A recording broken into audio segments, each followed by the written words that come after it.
So yun mga kois, no, pakain tayo sa ating ating mga tilapia mga kois. Hindi sila masyadong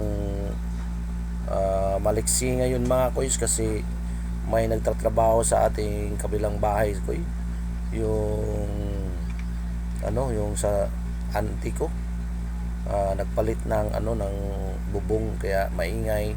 Tapos hindi sila maliksi kasi nai-stress sila mga koy pag ganyan koy, mga nai-stress sila pag maingay yan mga koy.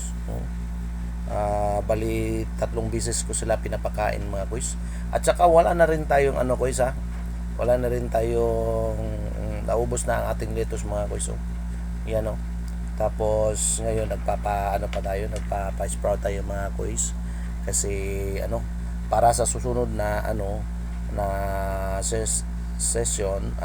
season para maka-harvest tayo ng mga December. So yun lang mga koys, no. Huwag niyong kalimutan mag-follow sa ating page koys, Ferds Hydroponic. Paki-like and share this video mga koys at huwag niyong kalimutan pag-subscribe sa ating YouTube channel, Ferds Sky TV.